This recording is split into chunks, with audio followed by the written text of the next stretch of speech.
Hi friends, this is Bani. Welcome to my channel.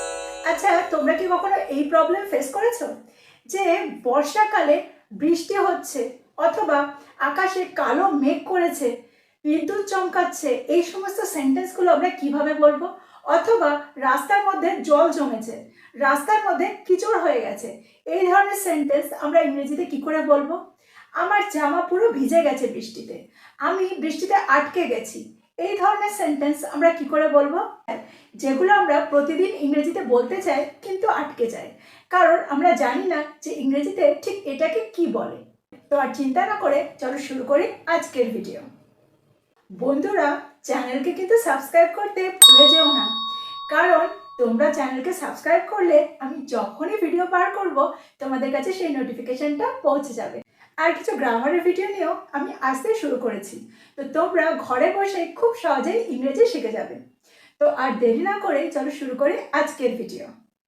প্রথম বাক্য, বাইরের আবহাওয়াটা কেমন? How is the weather outside? How is the weather outside? সকাল থেকে আকাশে কালো মেঘ করে আছে।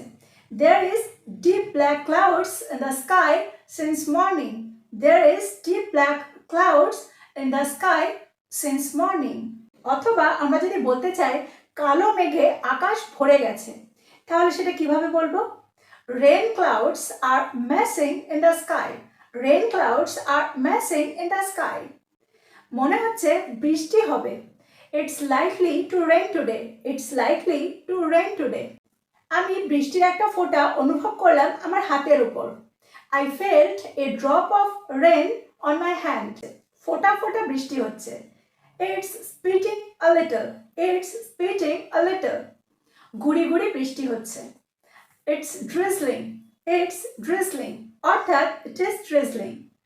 আচ্ছা, গুড়ি গুড়ি বৃষ্টি কিন্তু ফোঁটা ফোঁটা বৃষ্টির থেকে একটু জোরে, অর্থাৎ তুমি ফোঁটা ফোঁটা বৃষ্টিতে ভিজে যাবে না, কিন্তু গুড়ি গুড়ি বৃষ্টিতে বাইরে দাঁড়ালে তুমি ভিজে যাবে।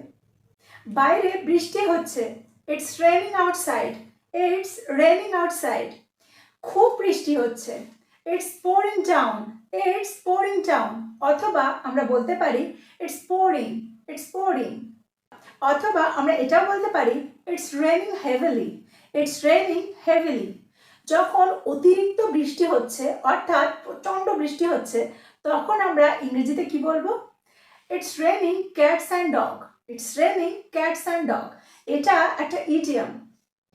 অথবা আমরা এটাও বলতে পারি It's bucketing down. It's bucketing down. আমি বৃষ্টিতে একেবারে ভিজে গেছি। I'm all soaked. I'm all soaked. অথবা আমরা এটাও বলতে পারি I got drenched by the rain. I got drenched by the rain. দুদিন ধরে সমানে বৃষ্টি হয়ে চলেছে। It has been raining non-stop for 2 days. It has been raining non-stop for 2 days. আমরা এখানে non-stop এর জায়গায় steadily-ও বলতে পারি। যেমন It has been raining steadily for 2 days. It has been raining steadily for 2 days. বাইরে বজ্রপাত হচ্ছে। It's thundering outside. It's thundering outside. বাইরে বিদ্যুৎ সহ বজ্রপাত হচ্ছে।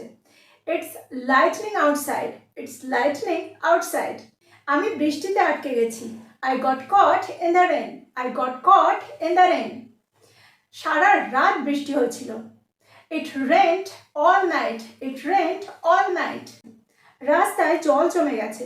The roads are flooded. The roads are flooded. আমার জামা কাপড় ভিজে গেছে, কারণ বাইরে খুব বৃষ্টি হচ্ছে। My clothes are soaked because it's pouring outside. My clothes are soaked because it's pouring outside. দেখবে বৃষ্টি হলে গ্রামের দিকে রাস্তাঘাটের মধ্যে কাদা জমে যায়, তো তখন আর ঘর থেকে বেরোতে ইচ্ছা করে না। তো যদি আমরা বলি বাইরে খুব কাদা হয়েছে, তো ওটাকে কি করে বলবো? There is a lot of mud outside. There is a lot of mud outside. বৃষ্টি কমে গেছে। The rain has started easing off. The rain has started easing off. একটু বৃষ্টি হচ্ছে না। It's not raining anymore. It's not raining anymore. কাল রাতে খুব বৃষ্টি হয়েছিল। It rained heavily last night. It rained heavily last night. সকালবেলা দেখবে কেউ কেউ উঠে বলে কাল রাতে কি বৃষ্টি হয়েছিল? এটাকে আমরা ইংরেজিতে কিভাবে জিজ্ঞাসা করব? Did it rain last night? Did it rain last night? ছাতাটা নাও, মনে হচ্ছে বৃষ্টি হবে। Take your umbrella. It looks like it's going to rain. Take your umbrella. It looks like it's going to rain. আমার বৃষ্টিতে ভিজতে ভালো লাগে। I like walking in the rain. I like walking in the rain. আমার বৃষ্টিতে ভিজতে ভালো লাগে না। I don't like walking in the rain. I don't like walking in the rain. তো এই হলো 30টা বাক্য যেটা তোমরা রেনি সিজনে ব্যবহার করতে পারো। তো আর দেরি কিসের? 2-3 বার রিভাইজ করো, তারপর ওটাকে প্র্যাকটিস করতে শুরু করো। দেখবে ইংরেজিতে এসব সেন্টেন্সগুলো বলা খুবই সহজ। আর যারা এই ভিডিওতে নতুন তাদের বলছি প্লিজ চ্যানেলকে সাবস্ক্রাইব করো, তাহলে আমার সমস্ত ভিডিও নোটিফিকেশন তোমাদের কাছে পৌঁছে যাবে। ভালো লাগলে লাইক করো আর আমাকে কমেন্ট করে জানাও কোন কোন বিষয়ের উপরে তোমরা ভিডিও চাও। So this is all about today. I will be back with another video. Till then, take care. Thank you for watching this video. Bye bye.